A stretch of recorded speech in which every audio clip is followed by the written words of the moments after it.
Everyone always wants to start with the third F, but we'll get there, I promise. Let's talk about fear. We'll talk about fight or flight.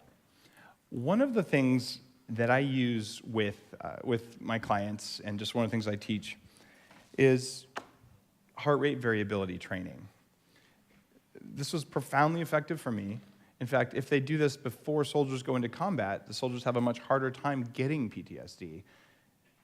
All you do with this kind of exercise is you clip a $100 sensor to your ear or use a chest strap, and you look at your iPhone, and it tells you to breathe in, breathe out. Okay, Emily just told you to do that, right? There's just a little difference. The difference is that you need to breathe in and breathe out and make the light turn green. And when the light turns green, it means that you've successfully changed the space between your heartbeats, which sounds a little bit odd. It's because when an animal is in that fear space, whether you're getting ready to fight or run away, your heartbeat becomes very regular. Da-dum, da-dum, da-dum, da-dum, da-dum. When you have exactly the same number of beats per minute, but you're not ready to run away, what you end up with is a very different kind of heartbeat. Your new, calm, not afraid heartbeat is like this. Da-dum, da-dum, da-dum, da-dum, da-dum, da-dum. Same number of beats, same amount of time, but spaced differently. It's very hard for me to say, change the spacing of your heartbeat during meditation. You could probably spend 2 years sitting in lotus pose doing a heart-opening Buddhist-style meditation and achieve the same state. It's just easier. It takes about 10, 15 minutes a day for about 6 weeks to have this skill. And what really is cool with this is that as soon as you get the light to turn green, you're like, all right, I turned off my fight or flight, my sympathetic nervous system, and I turned on my parasympathetic nervous system. You're sitting there going, all right, I feel pretty good.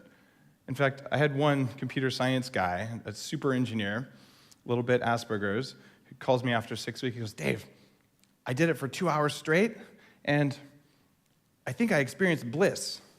Okay, my entire time in Silicon Valley, I don't know any computer science programmer guys who would use the word bliss unless they were at Burning Man and on something. So I was pretty impressed. Breathe in, breathe out, and do this thing. And this goes back to the question, how do you know one person's experiencing when another one? I don't. But I can tell you what it's like when you do it. In fact, we can do it together if you guys want to do it. We don't have the sensor to tell you did it right, but you'll probably feel a difference. So I'll guide you through it. What you do, you're going to breathe in for 5 seconds, and you're going to fill a balloon from the center of your heart. So starting right in the middle of your chest, fill a balloon. You can make it this big, you can make it as big as the planet. It's all up to you.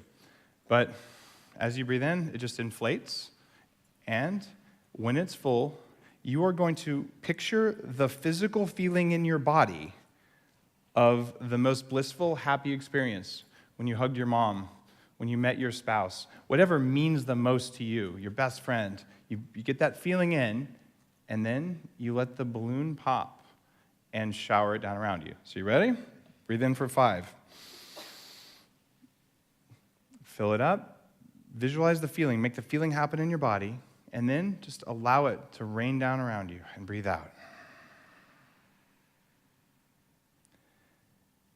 If you do that for 10 minutes, even without a sensor, it's a powerful meditation. If you do it with a sensor, you know exactly when you got it, and it's a very fine nuance. One of my clients runs a $1 billion hedge fund, and he only does this on airplanes, which is a great place to do it. And he called me up, all excited. Dave, I didn't believe you. I finally bought the sensor. I did it on a flight to Hong Kong, and I felt really, really good. In fact, I started doing it every day. So I got super green zone. These are type A guys. Super green, I'm good. So he takes it into the office, and he puts it on his ear, and he does his breathing before the market opens. The second ding the market bell rings, it turns red. He stayed in fight or flight mode the entire 8-hour trading day. He couldn't make it go green, and it pissed him off because he realized he wasn't as in control of himself as he thought he was. It took him 2 weeks of training for him to be able to trade through the day without going into fight or flight mode. The change in his energy was that at the end of the day, he wasn't cranky, he wasn't tired, he wasn't pissed, he had energy to go play with his friends.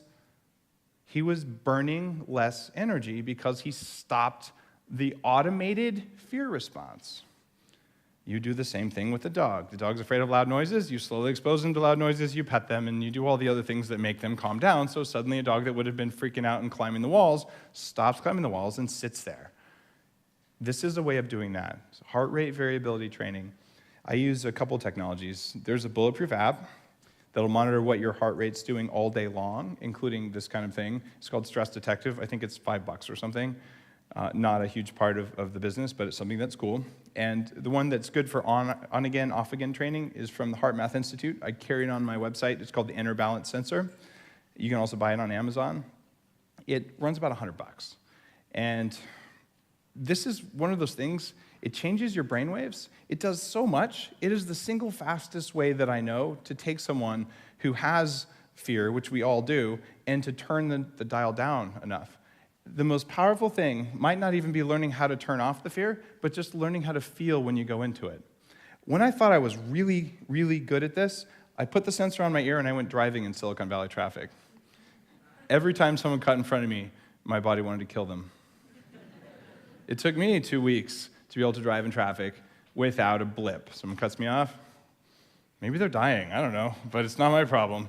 I don't have to own that anymore. All that power that went into wanting to kill idiots actually now goes back into changing the world. So stop the leaks. This is a major one.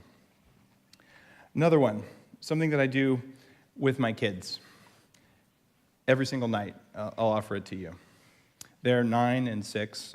It's Anna and Alan. And I say, all right, tell me a win today. Tell me something that you worked on that you got. You should do this too. And tell me a fail. People are like, you talk to your kids about failure? Hell yeah. Like, you didn't have any failures today? I'm sorry. Maybe tomorrow you'll do something that makes you learn. Yeah. It's really too bad. I know you can do better tomorrow. Seriously, this happens every night. Actually, most nights they'll go, I did have a fail. I was working on this and it didn't happen.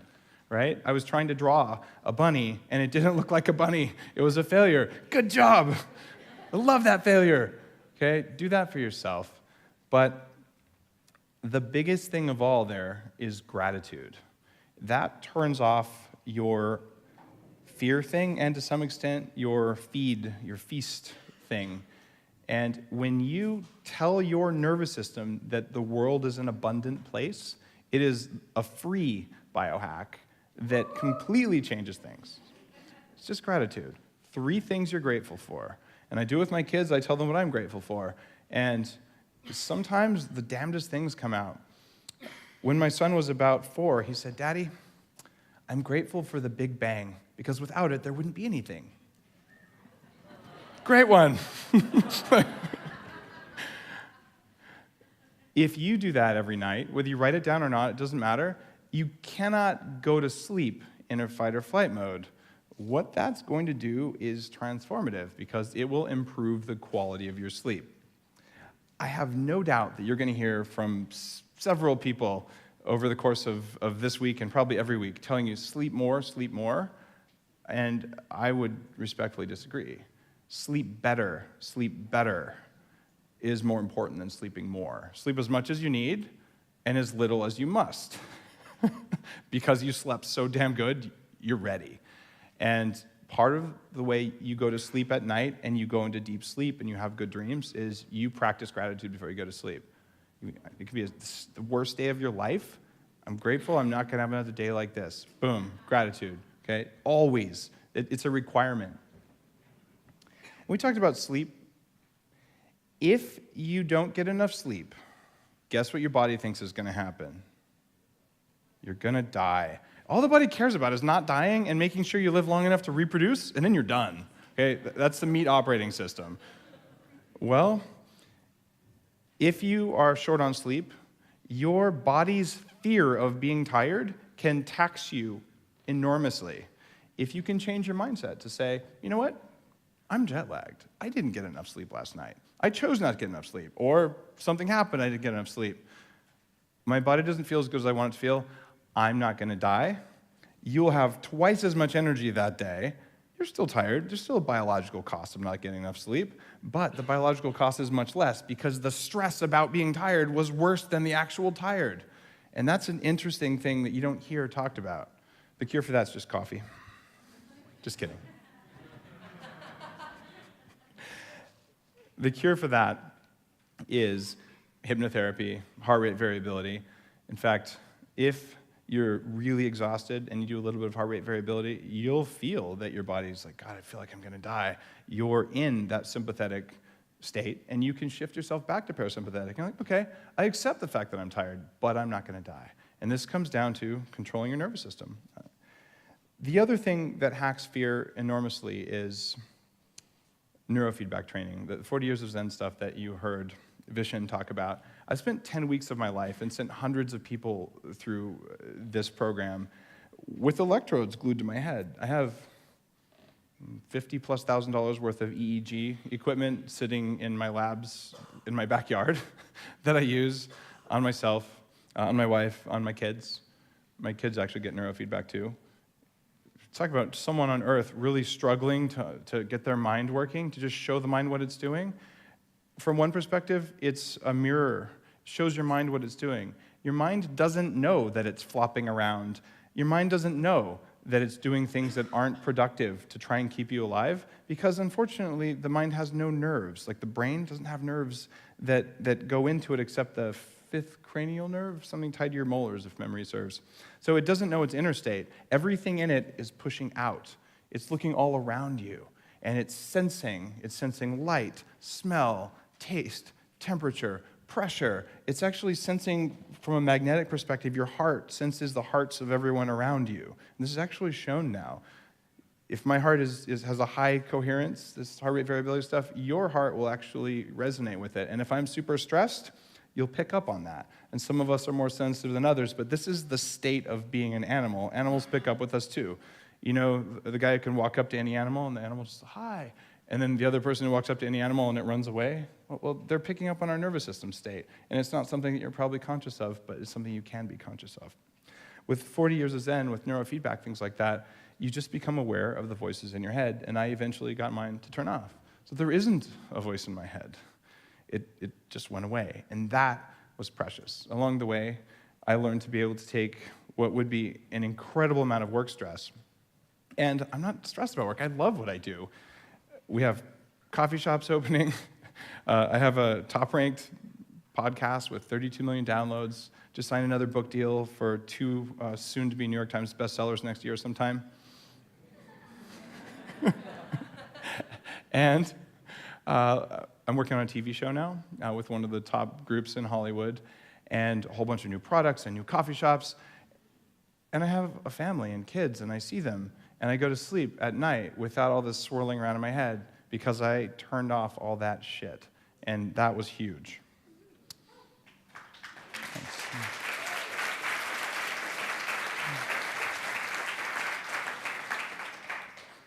Now, I spent a lot of time on fear because it's such a big thing. But let's talk about those damn cookies, all right? If your body is partitioning energy wrong, i.e., it's going to your butt, not to your brain, then you have an energy problem. You're eating too much sugar, you're eating the wrong things, you're eating too often or not often enough, your blood sugar swings. When your blood sugar swings, the brain says, I don't have enough energy. Guess what it thinks is going to happen when it doesn't have enough energy? I'm going to die. You think it would think of some other things, but apparently if you want a species to live forever, you really get them focused on death. So it says, all right, I'm going to hack my blood sugar. I'm going to squirt out some adrenaline. I'm going to squirt out some cortisol. It's going to raise my blood sugar. Guess what adrenaline and cortisol trigger? Fight or flight. So all of a sudden now, all day long, you're trying to be in this calm and focused state, and then you ate stuff that triggered a blood sugar spike and a blood sugar crash, and you have a problem there. The reason that I wrote the Bulletproof Diet wasn't to lose up to a pound a day, which is what you put on the cover of books when you want them to sell a lot. It was actually so people could have more willpower. And I couldn't convince my publishers that willpower was a big selling point. But that's why I would gladly weigh 100 pounds more and feel this way. I'm already married. I already have kids. right? So it's not that it's not that important that you look a certain way. It's important that you feel a certain way.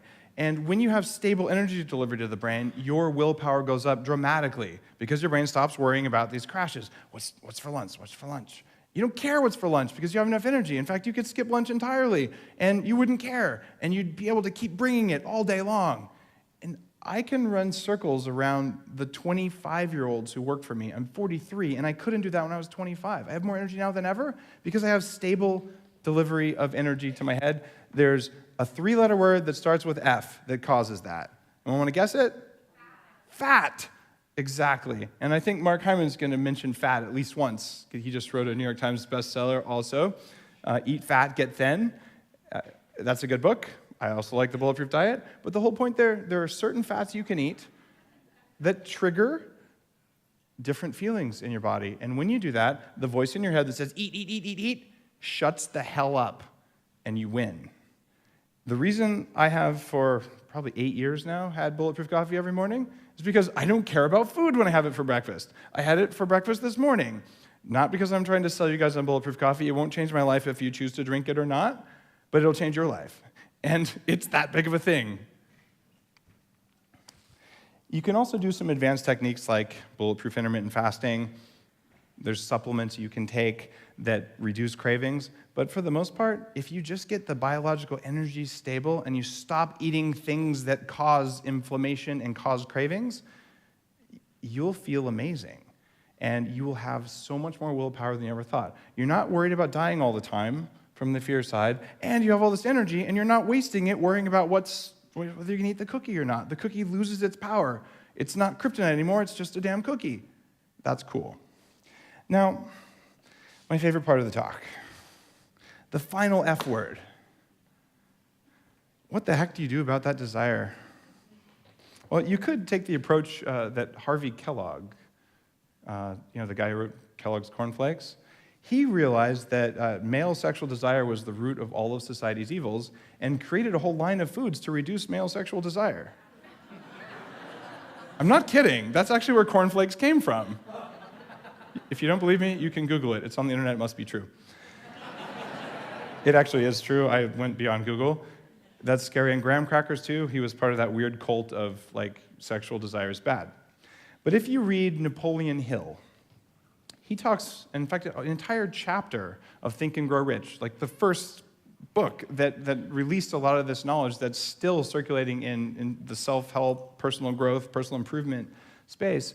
He wrote a whole chapter on sexual transmutation, on how you can take energy that your body really, really wants to spend on reproducing, and you can put it to work to change the world, literally. And I paid a lot of attention to this, and this is something I practice. I gave a talk in 2011 at the Quantified Self Conference, which is probably the most embarrassing talk I ever gave, because I was testing a Taoist equation.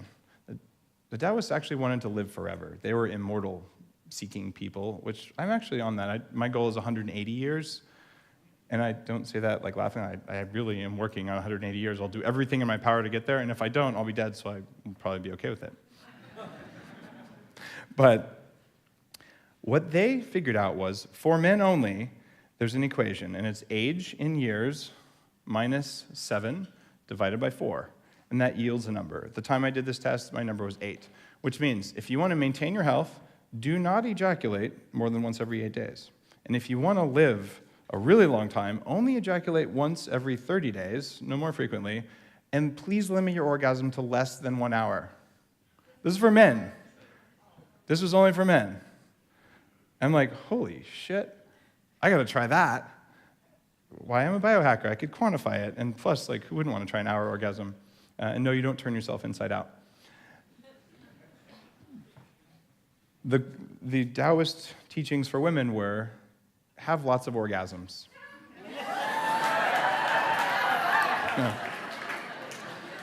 Now, you see the problem here.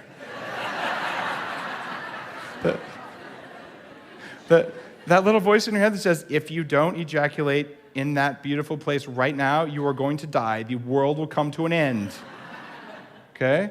you got to get control of that voice in your head if you're going to try and do that, or you have to have a wife who's really willing to cooperate with your bizarre experiments, which mine thankfully was. So in this talk, I actually graphed my daily happiness level, my satisfaction with everything in my life, with my frequency of sex and frequency of ejaculation.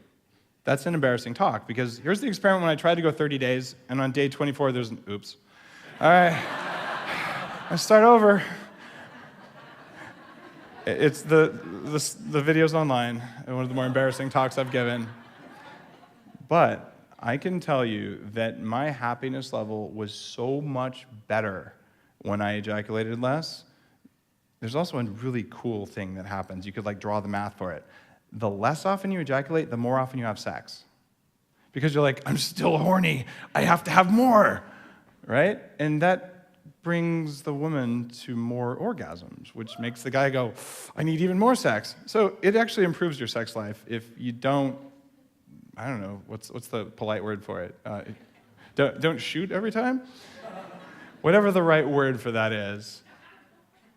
When you have mastered that Labrador inside you that says, if you don't ejaculate right now, the world will end, and you teach it to sit down and shut up and to ejaculate when it's allowed to, just like the dog with a piece of popcorn on its nose, number one, you'll be a damned good lover. And number two, your ability to do things in your life will change in a way that you would never believe. I've had bulletproof followers, people I've coached, like, Dave, I went 30 days without masturbating, 30 days without ejaculating. I got a $30,000 raise. I started a new company. And I'll tell you, to this day, that Taoist equation is one that I follow, and there's no way in heck I'm going to walk around ejaculating all willy-nilly. I got shit to do.